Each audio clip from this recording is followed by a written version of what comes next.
बहुत सारे लोग बिना चुनाव लड़े मुख्यमंत्री बन रहे हैं। जो लोग ये सवाल खड़ा कर रहे हैं, उनको अपने परिवार की तरफ मुड़ के देखना चाहिए। उनके लोग भी किसी सदन के सदस्य नहीं थे, बिहार के मुख्यमंत्री बन गए थे। निशांत तो स्वास्थ्य मंत्री बने हैं। बिहार में काफ़ी बदलाव हुआ, और जिनके आंखों से दिखता नहीं है, दो कारण हो सकते हैं।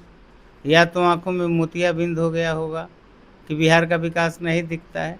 तो भारत में अगर इलाज हो सके तो करवा लेना चाहिए, नहीं तो कहीं बाहर जाके अपने आँखों का वे लोग इलाज कराएं। जहाँ बीजेपी जीत जाती है वहाँ धांधली होता है, और जहाँ ये लोग जीतते हैं वहाँ ईवीएम संत समाज का लोग बना के देता है इनको, तब इलेक्शन कमीशन प्रभावित नहीं होता। नमस्कार, द एक्टिविस्ट देख रहे हैं। मैं हूं आपके साथ प्रिया मेहता। आपको बता दूं, मंत्रिमंडल का विस्तार और शपथ ग्रहण, उसके बाद सबकी निगाहें टिकी अब बिहार में किस तरीके से काम होगा। हमारे साथ सीधे बातचीत करने के लिए मंत्री जी हैं, सीधे बातचीत करेंगे। सर, आपका सफ़र, आपने पहली बार विधायक का चुनाव लड़ा, अब उसके बाद मंत्री बने, कब पता चला आपको कि मंत्री के लिए मुझे बुलावा आया है? मध्य रात्रि को। ये सफ़र कैसा रहा आपका? यह सफ़र काफ़ी अच्छा रहा। पहली प्राथमिकता आपकी क्या होगी? देखिए, मुझे जो दायित्व मिला है, जो विभाग मुझे मिला है, उसको गांव तक पहुंचाना, क्योंकि हमारा विभाग गांव का विभाग है। उसे गांव तक पहुंचाऊंगा और गांव का भला विकास करूंगा। आपकी बिहार में बीजेपी की सरकार, अब उसके बाद बंगाल में पहली बार बीजेपी की सरकार बनी है। जैसा कि उन्होंने कहा था, ममता बनर्जी ने इस्तीफ़ा नहीं दूंगी, और उन्होंने इस्तीफ़ा नहीं दिया।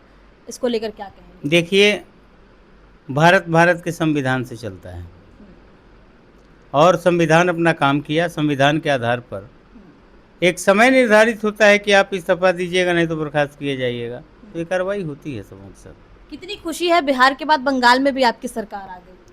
ये तो काफ़ी हर्ष का विषय है। निश्चित तौर पर बंगाल के लोग जो परेशान थे, जिन परेशानियों का सामना किया है लंबे समय तक, उन लोगों ने भाजपा के पक्ष में जनादेश दिया, और जनादेश दिया तो बड़ा ही अच्छा लगा कि वहाँ भी विकासात्मक कार्य होंगे। सर, परिवारवाद का आरोप लग रहा है अब, जैसे कि अब मांझी जी, अब कुशवाहा जी कई आरोप लगा रहे हैं। देखिए, हम भारतीय जनता पार्टी के लोग हैं, और मांझी जी का मामला अलग है, कुशवाहा जी का मामला अलग है, भाजपा का मामला अलग है। हम एनडीए गठबंधन के साथी हैं। भाजपा के मुख्यमंत्री आदरणीय बिहार के यशस्वी मुख्यमंत्री सम्राट चौधरी जी हैं, और भाजपा के राष्ट्रीय अध्यक्ष आदरणीय नितिन नवीन जी हैं। तो नितिन नवीन जी का परिवार दूसरा है, और बिहार के मुख्यमंत्री जी का परिवार दूसरा है। तो यहाँ कोई आपसी ताल्लुकात नहीं है, तो परिवारवाद नहीं से कहा जाएगा। निशांत कुमार के ऊपर भी लग रहा है, क्योंकि पूर्व मुख्यमंत्री नीतीश कुमार के बेटे हैं, और राजनीतिक में उन्होंने कदम रखा, बिना चुनाव लड़े मंत्री बन गए। बड़े सवाल इस पे खड़े हो रहे हैं। बहुत सारे लोग बिना चुनाव लड़े मुख्यमंत्री बन रहे हैं। जो लोग ये सवाल खड़ा कर रहे हैं, उनको अपने परिवार की तरफ मुड़ के देखना चाहिए। उनके लोग भी किसी सदन के सदस्य नहीं थे, बिहार के मुख्यमंत्री बन गए थे। निशांत तो स्वास्थ्य मंत्री बने हैं। निशांत जी स्वास्थ्य मंत्री बने हैं, तो निश्चित तौर पर स्वास्थ्य विभाग काफ़ी डेवलप करेगा उनके दिशा निर्देशन में। ऐसे भी काफ़ी सुधार हुआ था स्वास्थ्य में। 2005 के पहले के स्वास्थ्य विभाग में, बीच के स्वास्थ्य विभाग में, 2000 पहले की बिहार की सरकार में, बिहार में 2005 के बाद की बिहार में काफ़ी बदलाव हुआ, और जिनके आंखों से दिखता नहीं है, दो कारण हो सकते हैं। या तो आंखों में मोतियाबिंद हो गया होगा कि बिहार का विकास नहीं दिखता है। तो भारत में अगर इलाज हो सके तो करवा लेना चाहिए, नहीं तो कहीं बाहर जाके अपने आँखों का वे लोग इलाज कराएं, ताकि बिहार का विकास दिख सके। लेकिन निशांत कुमार को मंत्री जब से मिला है, जब शपथ ग्रहण उन्होंने किया, तो सवाल पूछे गए कि अब आगे किस तरीके से कैसे काम करेंगे, क्या आपकी होगी योजना। उन्होंने कहा कि हमारे पिताजी 1925 में जो कर रहे थे, हम उसको आगे बढ़ाएंगे। ये कहीं ना कहीं 1925, हाँ, उन्होंने ये कहा है। देखिए, ये टंग स्लिप है। बोलने के कर्म में, सुना जाए मुझको, बोलने के कर्म में, लिखने के कर्म में जो गलतियां होती है उसे क्लर्कियल मिस्टेक कहते हैं, और बोलने के कर्म में जो गलतियां होती है उसे टंग स्लिप कहते हैं। हो सकता है, लेकिन ऐसी कहीं कोई बात नहीं है, और वे बिहार के स्वास्थ्य व्यवस्था को आगे लेके जाएंगे। राहुल गांधी ने कहा कि आपको जनता का सामना करना पड़ेगा। जिस तरीके से आप बंगाल में जीते, ईवीएम हैक किया आप लोगों ने, धांधली किया है इसमें।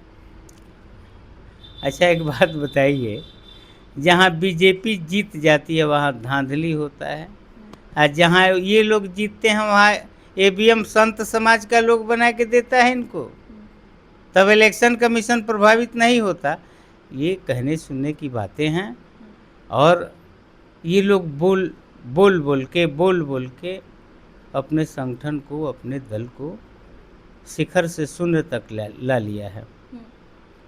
तेजस्वी यादव ट्वीट कर रहे हैं कि जिस तरीके से छात्रों के ऊपर आंदोलन हुआ, मंत्रिमंडल का विस्तार और शपथ ग्रहण के बाद आंदोलन जो स्टूडेंट पे हो रहा है, उसको लेकर कह रहे हैं कि कब तक ये चलेगा, लाठियां चार्ज कब तक चलेगा। उनको पूछ लेना चाहिए अपने परिवार के वरिष्ठ लोगों से, 2005 तक क्या किया बिहार को उन्होंने। और जहाँ कानून व्यवस्था प्रभावित होगी, कानून नहीं मानने वाले लोग खड़ा होंगे, कानून उनके साथ काम करेगी, कानून अपना काम करेगी, कानून का राज स्थापित है बिहार में, तो कानून अपना काम करेगा। लेकिन तेजस्वी यादव एक और ट्वीट कर रहे हैं, उन्होंने कहा कि जिस तरीके से मुजफ्फरपुर में विधायक जो हैं वार्ड 48 में घुसकर आम आदमी के घर में गुंडागर्दी कर रहे हैं। देखिए कानून अपना काम करेगा, उसके लिए आप निश्चिंत रहिए। लेकिन ये सवाल उठा रहे, क्या मुख्यमंत्री सम्राट चौधरी इस पर एक्शन लेंगे? उनको लगता है एक्शन नहीं होगा, उन लोगों का दौर नहीं है, दौर बदल गया है। कानून को जो अपने हाथ में लेगा, कानून उसके खिलाफ कार्रवाई करेगी, चाहे जो भी हो। चलिए, इसी से बातचीत करने के लिए मंत्री ने साफ तौर पे कहा, जिस तरीके से मंत्रिमंडल का विस्तार और बंगाल में चुनाव पहली बार जीत हासिल किया है बीजेपी ने। बहरहाल ऐसे तमाम अपडेट्स के लिए बने रहें द एक्टिविस्ट के साथ। प्रिया मेहता की रिपोर्ट, पटना से।